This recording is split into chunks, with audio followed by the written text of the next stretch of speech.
నమస్కారం వార్తలకు స్వాగతం. ముందుగా ముఖ్యాంశాలు. మాజీ మంత్రి హరీష్ రావు ప్రెస్ మీట్, పలు అంశాలపై వివరణ.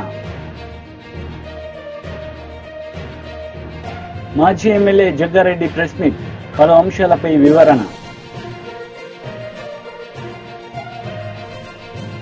మాజీ మంత్రి హరీష్ రావు మీడియా సమావేశం నిర్వహించారు. ఈ సందర్భంగా పలు అంశాలపై ఆయన మాట్లాడారు. తెచ్చుకున్న అందరూ రైతులకు రుణమాఫీ చేసినప్పుడే రైతులకు న్యాయం జరుగుతుంది. ఇలాంటి షరతులు ప్రభుత్వం పెట్టడం ఇది తీవ్రంగా అన్యాయం. గతంలో బీఆర్ఎస్ పార్టీ రుణమాఫీ చేసిన నాడు మేము ఇలాంటి షరతులు పెట్టలేదు. కుటుంబము అనేటువంటి షరతు మేము పెట్టలేదు. రేషన్ కార్డు అనే షరతులు మా ప్రభుత్వం పెట్టలేదు. ఎవరు రుణం తెచ్చుకున్నా కూడా వారికి రైతును రైతుగా చూశాం.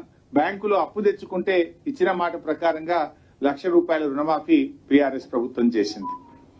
రెండవది, పీఎం కిసాన్ డాటాను కూడా మేము అమలు చేస్తాం అని చెప్పి ఈ నిబంధనలో చాలా స్పష్టంగా చెప్పారు. 4.13లో ఏమంటారంటే, కేంద్ర ప్రభుత్వం అమలు చేసే పీఎం కిసాన్ మినహాయింపులను రాష్ట్ర ప్రభుత్వం వద్ద డేటా లభ్యంగా ఉన్నంత మేరకు మరియు ఆచరణాత్మకంగా అమలు చేయడం వీలైనంత వరకు పరిగణలోకి తీసుకోబడుతుంది. ఇప్పటికే పేపర్ల లీక్లు వచ్చినాయి. మేము కేంద్ర ప్రభుత్వం నుంచి ఇన్కమ్ ట్యాక్స్ కట్టోళ్ళు తెప్పించినాం, మేము ఉద్యోగుల డేటా తెప్పించినాం, పీఎం కిసాన్ నిబంధనలన్నీ కూడా తెప్పించుకున్నాం. అంటే మీరు ఏం చెప్పదలుచుకున్నారు? పీఎం కిసాన్ నిబంధనలను వర్తింపజేసి రాష్ట్రంలో సగానికి సగం రైతులకు రుణమాఫీ లేకుండా ఎగ్గొట్టే ప్రయత్నం. మీకు ఇంకా బాగా అర్థం కావడానికి ఒక చిన్న ఉదాహరణ చెప్తాను. రైతు బంధు కింద మన రాష్ట్రంలో రైతు బంధు పొందిన రైతులు ఎందరు అంటే 68,99,079 మంది రైతులకు రైతు బంధు వచ్చింది. పీఎం కిసాన్ ఎంతమందికి వచ్చింది? 30,36,000 మందికి పీఎం కిసాన్ వచ్చింది. అంటే సగం మంది కూడా రాలేదు. అంటే దాదాపు 69 లక్షల మంది రైతు బంధు వస్తే 30 లక్షల మందికి మాత్రమే పీఎం కిసాన్ వచ్చింది. అంటే 39 లక్షల మంది రైతులు ఎగిరిపోయినట్టే కదా. పీఎం కిసాన్ నిబంధనలు అమలు చేయడం అంటే 39 లక్షల మంది రైతులకు రుణమాఫీకి దూరం చేయడమే. రైతు బంధు అందుకున్నది 69 లక్షలు అయితే పీఎం కిసాన్ అందుకున్నది 30 లక్షలు. పీఎం కిసాన్ నిబంధనలు అమలు చేస్తాము అంటే 39 లక్షల మంది రైతులు రుణమాఫీకి అర్హత కోల్పోతా ఉన్నారు. అదేవిధంగా మీరు డబ్బులో చూడండి. రైతు బంధు కింద ఒక సంవత్సరానికి మనం ఇచ్చే డబ్బు 15,248 కోట్లు. పీఎం కిసాన్ కింద ఇచ్చేటువంటి డబ్బు ఒక సంవత్సరానికి 1,821 కోట్లు. ఎక్కడ 15,248 కోట్లు, ఎక్కడ 1,821 కోట్లు? అంటే దీన్ని బట్టి మెజారిటీ రైతులను ఇవాళ రుణమాఫీకి ప్రభుత్వం దూరం చేయడానికి ఈ నిబంధనలు పెట్టి అన్యాయం చేస్తా ఉంది. ఇవాళ ఎట్లుందంటే, పీఎం కిసాన్ నీకు వస్తలేదా అయితే నీకు రుణమాఫీ కాదు, అంతే కదా. పీఎం కిసాన్ నీకు వస్తలేదంటే నీకు రుణమాఫీ కాదన్నట్టు ఈ నిబంధనలు అంత స్పష్టంగా చెప్పిండు. అంటే అటు పీఎం ఇయ్యడు, ఇటు సీఎం కూడా ఇయ్యడు అన్నట్టు. అటు పీఎం ఇయ్యడు, ఇటు సీఎం ఇయ్యడు. అంటే బడేబాయి బాటలో చోటేబాయి నడుస్తుండ్రు, అంతే కదా. బడేబాయి బాటలో ఈ చోటేబాయి నడుస్తున్నట్టు కనబడుతున్నది ఇప్పుడు. అటు పీఎం ఇయ్యడు, ఇటు సీఎం ఇయ్యడు. పీఎం కిసాన్ నిబంధనలు అమలు చేయడం అంటే 60% మంది రైతులను రుణమాఫీకి దూరం చేయడమే. అంటే ఇలా పీఎం కిసాన్ లో ఏముంటది? ఇన్కమ్ ట్యాక్స్ కట్టే వాళ్ళకి ఇయ్యం. ఇవాళ రేపు రైతులు ఏమైపోయింది, తమ పిల్లలు విదేశాల్లో చదువుకోవాలన్నా, తాము ఇల్లు కట్టుకోవాలనుకున్నా, తాము ఏదైనా వాహనం కొనుక్కోవాలంటే కూడా ఐటీ రిటర్న్స్ ఉంటేనే లోన్లు వస్తా ఉన్నాయి బ్యాంకుల్లో. అంటే ఇవాళ పిల్లల చదువుల కోసమో, ఇల్లు కట్టుకోవడం కోసమో, ఓ ట్రాక్టర్ కొనడం కోసమో, వాహనం కొనడం కోసమో రైతు ఇన్కమ్ ట్యాక్స్ ఫైల్ చేస్తే అతను రుణమాఫీకి అనర్హుడు. ఇవాళ కార్మికులు ఉంటారు, ఆర్టీసీ కార్మికులు, సింగరేణి కార్మికులు, ఎంతో మంది 4th క్లాస్ ఎంప్లాయీస్, చిరు ఉద్యోగులు, రిటైర్డ్ పెన్షనర్లు, వాళ్ళందరినీ కూడా రుణమాఫీకి దూరం చేసింది కదా. ఉపాధ్యాయులు, ఉద్యోగులు, రిటైర్డ్ ఉద్యోగులు, పెన్షనర్లు, ఆర్టీసీ కార్మికులు, సింగరేణి కార్మికులు, 4th క్లాస్ ఎంప్లాయీస్, ఈ చిన్న వాళ్ళందరినీ కూడా ఇవాళ మీరు రుణమాఫీకి దూరం చేసే ప్రయత్నం చేస్తా ఉన్నారు. అంటే గతంలో మా ప్రభుత్వం ఉండే, మేము రుణమాఫీ చేసినప్పుడు ఈ పీఎం కిసాన్ నిబంధనలు పెట్టలేదు. ఇలాంటి కోతలు మేము టీడీపీ లీడర్ మీడియా సమావేశం నిర్వహించారు. ఈ సందర్భంగా పలు అంశాలపై ఆయన మాట్లాడారు. గత ప్రభుత్వం చేసిన ఈ ఏపీ ల్యాండ్ టైటిలింగ్ యాక్ట్ ఏదైతే ఉందో 2022, అది వివాదాలను పెంచే విధంగా ఉంది తప్పితే ప్రజలకి భరోసా కలిగించే విధంగా కానివ్వండి, ప్రజలకి ఇంకా మెరుగైన రిజిస్ట్రేషన్ టైటిలింగ్ విధానాన్ని తీసుకొచ్చినట్టు కానీ ఎక్కడ లేదని చెప్పేసి మనం చేస్తామండి. ఏదైతే చట్టం తీసుకొచ్చిందో గత ప్రభుత్వం, అది రెవెన్యూ వ్యవస్థల్ని, ఇప్పటికి అమల్లో ఉన్న రెవెన్యూ వ్యవస్థల్ని, రిజిస్ట్రేషన్ వ్యవస్థల్ని, అదేవిధంగా ల్యాండ్ రికార్డ్స్ వ్యవస్థల్ని పూర్తిగా ధ్వంసం చేసే విధంగా ఈ చట్టాన్ని తీసుకొచ్చిందని చెప్పేసి మనకి సవినీయంగా మనం చేస్తాను. అంతేకాకుండా గత ప్రభుత్వ వ్యవహార తీరు చూసి మా ఆస్తులు కూడా తాకట్టు పెట్టుకుంటారేమో, ఎందుకంటే మద్యం అమ్మకాల ద్వారా వచ్చే 20 సంవత్సరాల్లో వచ్చే ఆదాయాన్ని కూడా తాకట్టు పెట్టగలిగిన ఒక ప్రభుత్వం మా ఒరిజినల్ డాక్యుమెంట్స్ వాళ్ళ దగ్గరుంటే ఏమైపోతుందో అనే భయాందోళన కూడా కలిగే విధంగా రిజిస్ట్రేషన్ చేసుకుంటే ఒరిజినల్ డాక్యుమెంట్స్ ఇవ్వము, జిరాక్స్ కాపీలు మాత్రమే ఇస్తాము అని చట్టాన్ని రూపొందించారంటే మరి ఎటువంటి భయంకరమైన చట్టాన్ని వాళ్ళు తీసుకొచ్చారో ఒకసారి ఆలోచించాలని చెప్పేసి మనం చేస్తాను నేను. మరి దాని మూలంగా ఈరోజు ఇదే చట్టం ఉండేటైతే గనక టైటిల్ రిజిస్ట్రేషన్ ఆఫీసర్ జారీ చేసే జనరల్ పవర్ ఆఫ్ అటార్నీ, ఇప్పటికే గిఫ్ట్ డీడ్లు, ఇంకా వేరే వేరే డీడ్స్ ఉంటాయి కదండి, గిఫ్ట్ డీడ్స్, వాటన్నిటినీ కూడా మార్టిగేజ్ డీడ్స్, వీటన్నిటిని కూడా మళ్ళీ రిజిస్టర్ చేసుకోవాలని కూడా ఇప్పుడు ఎప్పుడో మనకి తాతలో లేకపోతే ఎవరో గిఫ్ట్ డీడ్లు ఇచ్చుంటారు, వాటన్నిటినీ కూడా మళ్ళీ రిజిస్ట్రేషన్ చేసుకోవాలని చెప్పేసి కూడా ఆ చట్టంలో పొందుపరచడం జరిగిందని చెప్పేసి మనం చేస్తాను. మరి ఆ చట్టం మూలంగా ప్రజల ఆస్తులకి రక్షణ లేదని చెప్పేసి భావించి మరి ఎవరైనా సరే చిన్న కంప్లైంట్ ఇస్తే, ఎందుకంటే టైటిలింగ్ రిజిస్టర్ ఆఫీసర్గా ఒక ప్రభుత్వ అధికారి, ఉన్నతాధికారి పనిచేస్తాడని చెప్పని చట్టం రేపు ప్రభుత్వం నామినేటెడ్ విధానం ద్వారా ఇస్తే, అదే ఎవరొకళ్ళు ఉద్దేశపూర్వకంగా ఇబ్బంది పెట్టాలనే ఉద్దేశంతో రాజకీయ కారణాలతో ఆ ఆస్తిని వివాదాస్పదం చేస్తే ఎటువంటి దిక్కులేని పరిస్థితి ఉండేదని చెప్పేసి మనం చేస్తాను. ఆ వివాదాన్ని పరిష్కరించడానికి ఎటువంటి మళ్ళీ ఆర్డీఓనో లేకపోతే లోవర్ కోర్ట్సో లేకోకుండా నేరుగా హైకోర్టుకి వెళ్ళాలంటే ఎటువంటి ఇబ్బంది ఉండేదో కూడా ఒకసారి ఆలోచించామని చెప్పేసి మనం చేస్తాను. దానికోసం ఈరోజు మరి ఆ చట్టాన్ని రద్దు చేసామని చెప్పేసి కూడా మరి చంద్రబాబు నాయుడు గారి ప్రభుత్వం, కూటమి ప్రభుత్వం ఈరోజు చంద్రబాబు నాయుడు గారు, పవన్ కళ్యాణ్ గారు నాయకత్వంలో దీన్ని ఆంధ్రప్రదేశ్ కేబినెట్ రద్దు చేయడం జరిగిందని చెప్పేసి మనం చేస్తాము. వైసీపీ లీడర్ పేర్నినాని మీడియా సమావేశం నిర్వహించారు. ఈ సందర్భంగా పలు అంశాలపై ఆయన మాట్లాడారు. దోచుకున్నారని చెప్పి చంద్రబాబు నాయుడు గారు ఒక బురదేశే కార్యక్రమాన్ని, విషం చిమ్మే కార్యక్రమాన్ని నిన్న తెరలు తీశాడు ఆయన. నేను చంద్రబాబు నాయుడు గారిని ఛాలెంజ్ చేస్తాను. నీ గవర్నమెంట్ నీ చేతిలో ఉంది చంద్రబాబు నాయుడు గారు. ఎవరి పేరు మేంచి ఎవరి పేరు మీదకి ఆ ఫీల్డ్ ఫ్రీ హోల్డ్ ల్యాండ్ బదిలీ అయింది. ఏ వైఎస్ఆర్ కాంగ్రెస్ పార్టీ ఎమ్మెల్యే, ఏ వైఎస్ఆర్ కాంగ్రెస్ పార్టీ మంత్రి, ఏ వైఎస్ఆర్ కాంగ్రెస్ పార్టీ నాయకుడు దళితుల భూముల్ని ఫ్రీ హోల్డ్ చేశాక బదలాయింపు చేసుకున్నాడు? చేయి, రుజువు చేయి.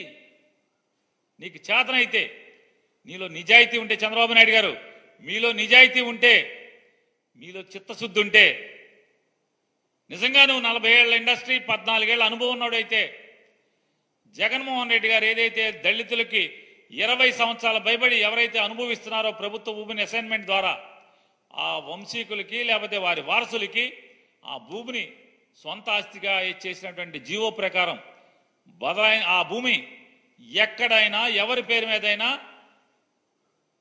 వైఎస్ఆర్ కాంగ్రెస్ పార్టీ ఎమ్మెల్యే పేరు మీద కానీ, మంత్రి పేరు మీద కానీ బదలాయింపు, జగన్మోహన్ రెడ్డి గారి పేరు మీద కానీ, వాళ్ళ కుటుంబ సభ్యుల పేరు మీద కానీ బదలాయింపు అయిందా? చూపించు. ప్రభుత్వం మీదే కదా, మీ చేతిలో ఉంది కదా. ఈ తప్పుడు మాటలు ఎందుకు చంద్రబాబు నాయుడు గారు? అసత్యాలు ఎందుకు? చెప్పాలి కదా. కేవలం బట్ట కాల్చి మొహం మీద వేయటం తప్పితే, ఎన్నికల ముందు ఏ రకంగా అయితే విషం చిమ్మారో అదే విషం చిమ్మే కార్యక్రమాన్ని ఇంకా కొనసాగింపు తప్పితే,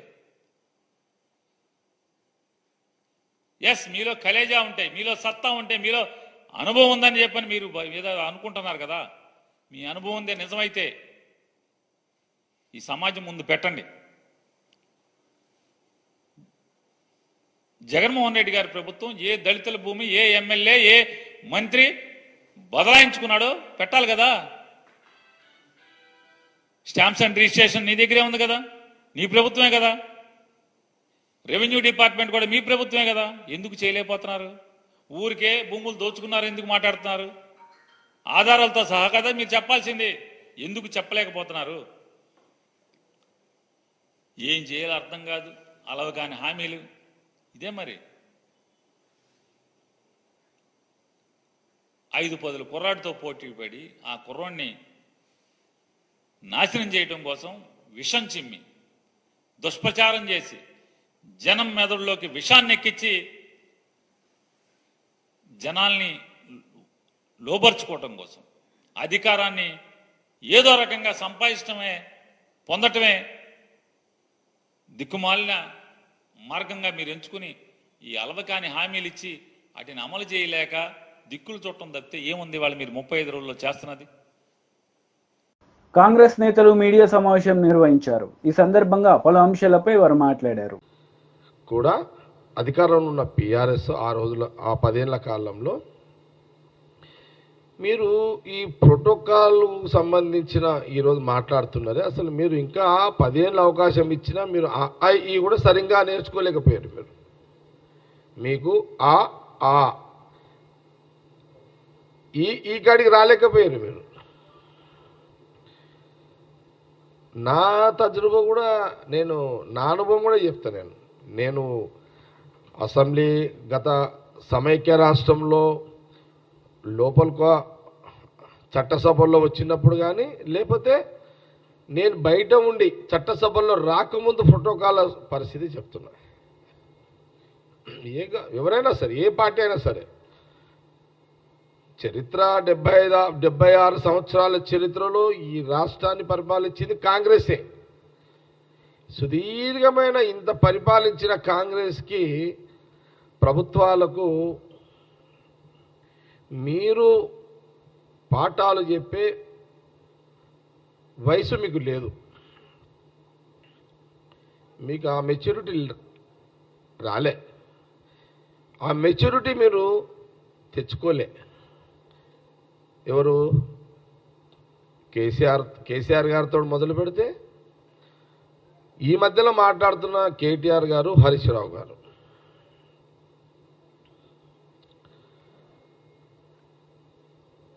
ఈ మధ్యలో ఫోటో మనం సమైక్య రాష్ట్రంలో కూడా నేను ఆ రోజులలో టీడీపీ గవర్నమెంట్ ఉన్నప్పుడు నేను వేరే పార్టీ, అప్పుడు మున్సిపల్ చైర్మన్ ఉన్నా. ఆ సంగారెడ్డికి ముఖ్యమంత్రి ఆ రోజున చంద్రబాబు నాయుడు వచ్చిన ఆ కాలంలో కూడా, అంతకుముందు కాంగ్రెస్ ఉన్నప్పుడైనా తర్వాతైనా సరే, మున్సిపల్ చైర్మన్లను మమ్మల్ని పిలిచేటోళ్ళు ప్రోటోకాల్లో. నేను తర్వాత రాజశేఖర రెడ్డి గారి గవర్నమెంట్లో, కాంగ్రెస్ గవర్నమెంట్లో చాలా డైరెక్ట్గా చూసిన కదా. అపోజిషన్ పార్టీ ఎమ్మెల్యేలకు 1 గంట 2 గంటలు అపోజిషన్ పార్టీ ఎమ్మెల్యేలు అంటే అపోజిషన్ పార్టీ సంబంధించిన సపోజు సిపిఎం ఒక్కోసారి ఎమ్మెల్యే లేరు అనుకో, వాళ్ళు కాంగ్రెస్ గవర్నమెంట్లో ఒక పార్టీ ప్రోటోకాల్ సిస్టంలో కూడా ఆ రోజు రాజశేఖర రెడ్డి గారు ముఖ్యమంత్రిగా, రోషయ్య గారు, కిరణ్ కుమార్ రెడ్డి గారు కూడా ఈ ప్రోటోకాల్, రాజకీయమైన ప్రోటోకాల్ కూడా కాంగ్రెస్ ప్రభుత్వం పాటించింది. అపాయింట్మెంట్ పెట్టగానే వాళ్ళకు ఫస్ట్ రాగానే కాంగ్రెస్ 3 ముఖ్యమంత్రులు కూడా పార్టీ ప్రోటోకాల్లో కూడా వాళ్ళకు ప్రయారిటీ ఇచ్చి వాళ్ళ దరఖాస్తులు తీసుకొని వాళ్ళకు జవాబు ఇచ్చి ముఖ్యమంత్రులు, కాంగ్రెస్ ముఖ్యమంత్రులు చెప్పేవాళ్ళు. నేనే దానికి సాక్ష్యం, వాళ్ళు కూడా సాక్ష్యం, ఇప్పుడు మాట్లాడుతున్న వాళ్ళు కూడా సాక్ష్యం. ఎందుకంటే ఉమ్మడి రాష్ట్రంలో కాంగ్రెస్ పార్టీ అధికారంలో ఉన్నప్పుడు ఇదే కేటీఆర్, ఇదే హరీష్ రావు, ఇదే రాజశేఖర రెడ్డి గారు ముఖ్యమంత్రి, ఇదే రోషయ్య గారు ముఖ్యమంత్రి, అదే కిరణ్ కుమార్ రెడ్డి ముఖ్యమంత్రి దగ్గర అపాయింట్మెంట్లు పెట్టి కలిసిన రోజులు నేను చాలాసార్లు చూసిన. మరి మీరెందుకు మరి అది ఆ రోజు ఆ కాంగ్రెస్ ప్రభుత్వమే కదా, కాంగ్రెస్ ముఖ్యమంత్రులే కదా. ఆ ప్రోటోకాల్ మీరు ఆ ప్రోటోకాల్ సిస్టంలోనే కదా దరఖాస్తులు పెట్టుకొని ముఖ్యమంత్రులను కలిసి మీ పనులు చేయించారు ప్రజల కోసము. ముఖ్యమంత్రులు ఎప్పుడైనా కాంగ్రెస్ ముఖ్యమంత్రులు మీ నియోజకవర్గాలకు వస్తే కలెక్టర్ ద్వారా మీకు ఇన్ఫర్మేషన్ వచ్చేది, మీరు కూడా పాల్గొనేటోళ్ళు. ముఖ్యమంత్రులు కాంగ్రెస్ ముఖ్యమంత్రులు హరీష్ కొబ్బరికాయ కొట్టు అని ముఖ్యమంత్రి నీకు ఎప్పుడు ఇలే. బీజేపీ లీడర్ మీడియా సమావేశం నిర్వహించారు. ఈ సందర్భంగా పలు అంశాలపై ఆయన మాట్లాడారు. అంటే భారత ప్రజానీకం గురించి తెలంగాణ ప్రజానీకం గురించి రేవంత్ రెడ్డి గారు మాట్లాడిన మాట మీరు విన్నారు. ఏమంటాడు ఆయన? రాజకీయ పార్టీలు, రాజకీయ నాయకులు ప్రజల్ని మోసం చేయాలని చెప్పి ఎదురు చూస్తారట. అంటే ఎంత అవమానకరం ఇది. బాధ అంత ఏంటంటే అసలు ప్రజలకు మరి మాటలు గుర్తున్నాయా లేవా? భారత ప్రజానీకం కానీ తెలంగాణ ప్రజానీకం కానీ రాజకీయ నాయకులు, రాజకీయ పార్టీలు మోసం చేయాలనే చూస్తారు, మోసం చేసే నాయకులనే నమ్ముతారు అని. ఇక ఈ మాట అన్న తర్వాత ఇక రేవంత్ రెడ్డి గారు 6 గ్యారంటీల గురించి, 66 హామీల గురించి, 420 రకాల పనుల గురించి ఏం చెప్తాం మనం? మనకన్నా ఉండాలి కొంచెం. ఆయన స్పష్టమైనటువంటి అవగాహన ఉన్నది ప్రజల పట్ల, ప్రజల సైకాలజీ పట్ల, ప్రజల యొక్క ఆలోచన పట్ల ఇంత ఉంది. తెలంగాణ ప్రజలారా, రేవంత్ రెడ్డి గారు మాట్లాడిన మాట మరోసారి అవలోకనం చేసుకోండి. నాకు తెలుసు ఇవాళ ప్రభుత్వంలో ఉన్ననాడు ఇలాంటి వాళ్లకు వ్యతిరేకంగా నోరు విప్పి మాట్లాడగలిగేటువంటి సాహసం చేయకపోవచ్చు. దబాయింపులకు లేదా అవమానాలకు లేదా హరాస్మెంట్కి గురైతున్న భావన ఉండొచ్చు. కానీ నాకు తెలిసిన తెలంగాణ ప్రజలు, నాకు తెలిసిన భారత ప్రజలు ఇవాళ ఆకలినైనా భరిస్తారు కానీ అవమానాన్ని మాత్రం భరించలేరు. ధర్మం తాత్కాలికంగా ఓడిపోయినప్పుడు బాధపడుతుండొచ్చు కానీ అంతిమ విజయం ధర్మాందనే భావిస్తారు. భారత ప్రజానీకం, తెలంగాణ ప్రజలు నీతికి, నిజాయితీకి మాత్రమే పట్టగలుగుతారు తప్ప మోసగాళ్లకు ఇవాళ మాట ఇచ్చి తప్పిన వాళ్ళకి ఎక్కడ కూడా తాత్కాలికంగా సపోర్ట్ చేయకపోవచ్చు కానీ అంతిమంగా మాత్రం బొంద పెడతారు. ఇవాళ 2023 ఎన్నికలలో నేను ఎన్ని ఫ్లైఓవర్లు కట్టినా, ఎన్ని కిలోమీటర్లు రోడ్డు వేసినా, నేను రైతు బంద్ ఇచ్చినా, ఈ పథకం పెట్టినా, ఎన్ని చెప్పినా చెప్పే మాటకు చేసే పనికి పొంతన లేదని చెప్పి భావించాలి. కాబట్టి విశ్వసనీయత లేని ప్రభుత్వం, విశ్వసనీయత లేని నాయకుడు అని చెప్పి బొందబెట్టి తీసుకొచ్చి ఇవాళ ఒక్క మాట చెప్పాలంటే ఒక్క రైతాంగం కాదు, తెలంగాణలో ఉంటుంటే అన్ని వర్గాల ప్రజలు కూడా ఇవాళ మాట్లాడుకున్న మాట ఏంటంటే మోసగించబడ్డం మరోసారి, దగా చేయబడ్డం మరోసారి. ఎక్కడ పోయినా అదే మాట్లాడుతుంది. మేము తిరుగుతున్నప్పుడు అధికారంలో ఉన్న వాళ్లకు అద్దాల మెడలో కూర్చొని ఉంటారు కాబట్టి వాళ్ళకు ఏం కనబడవు. ఆహా ఓహో అని చెప్పి పొగిడేవాళ్ళు వస్తేనే ఇష్టపడతారు తప్ప ముక్కు మీద అయ్యో నువ్వు ఈ మాట అంటివి, ఇది అమలు చేస్తలేవు, అయ్యో ఈ కరెంటు మనం వచ్చినాక రావట్లేదు, ఈ మోటార్లు కాలిపోతున్నాయి, ట్రాన్స్ఫార్మర్లు కాలిపోతున్నాయి, పంటలు ఎండిపోతున్నాయి అని చెప్పి ఎవరైనా మాట్లాడిన అనుకోండి, నీకు ఎక్కడ తెలిసిందా, నీవు ఎక్కడ చూసినావా అని చెప్పి ఎదురుదాడి చేసే ప్రమాదం ఉంటుంది. కాబట్టి అంటే ఇవాళ రేవంత్ రెడ్డి ప్రభుత్వం కూడా అద్దాల మెడలో కూర్చొని నాకు 5 ఏళ్ళు అధికారం ఇచ్చిండ్రు, నేను ఏమైనా చేసుకుంటా, బ్లాంక్ చెక్ ఇచ్చినటువంటి అహంకారం తప్ప ఇంకోటి కాదు. నేను ఒకటి స్టేట్గా అడుగుతున్నా, తెల్ల రేషన్ కార్డు ప్రామాణికం అంటున్నాను. తెల్ల రేషన్ కార్డుకి ఎవరికి వస్తుంది? చదువుకున్నాడా ఎప్పుడైనా? రేవంత్ రెడ్డి గారు చదువుకున్నావాను. 3.5 ఎకరాల తరి పొలం, 7 ఎకరాల కుష్కి పొలం, ఇది ఉన్న వాళ్ళకు మాత్రమే తెల్ల రేషన్ కార్డు వస్తుంది. 3.5 ఎకరాల పొలం కంటే ఎక్కువ పొలం ఉన్న వాళ్ళకు రాష్ట్ర రేషన్ కార్డు రాదు. 7 ఎకరాల పైబడి భూమి ఉంటే రాదు. రెండవది 10 ఏళ్ళు అవుతుంది. నేను కూడా మన మంత్రిగా ఉన్నప్పుడు మా ముఖ్యమంత్రి గారు చెప్పినాం అన్నాడు, తెల్ల రేషన్ కార్డు ఇవ్వక 10 ఏళ్ళు అవుతుంది. మరి 10 ఏళ్ళ నుంచి తెల్ల రేషన్ కార్డు లేదని నువ్వే చెప్పినావు. మీరు ప్రభుత్వం రాగానే రేషన్ కార్డుల కోసం దరఖాస్తు తీసుకొని ఇప్పటిదాకా ఇవ్వలేదు. రేషన్ కార్డు ప్రింట్ చేసేయడానికి ఈ హైటెక్ యుగంలో 7 నెలలు పడుతుంది, ఇవ్వలేదు. అంటే రేషన్ కార్డు, తెల్ల రేషన్ కార్డు రావడానికి 3.5 ఎకరాలే, అంటే 3.5 ఎకరాల పైబడి తరి పొలం ఉన్న వాళ్ళకు రేషన్ కార్డు ఉండదు కాబట్టి రుణమాఫీ చెయ్యవు. 7 ఎకరాల మెట్ట భూమి ఉంటే రేషన్ కార్డు రాదు కాబట్టి అంతకంటే ఎక్కువ ఉంటే నువ్వు దీనికి ఇవ్వవు. రేషన్ కార్డు కొత్త వాళ్ళకు 10 ఏళ్ళ నుంచి వెళ్ళి వస్తలేవు కాబట్టి కుటుంబ.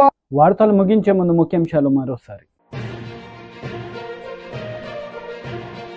మాజీ మంత్రి హరీష్ రావు ప్రెస్ మీట్, పలు అంశాలపై వివరణ. మాజీ ఎమ్మెల్యే జగ్గారెడ్డి ప్రెస్ మీట్, పలు అంశాలపై వివరణ.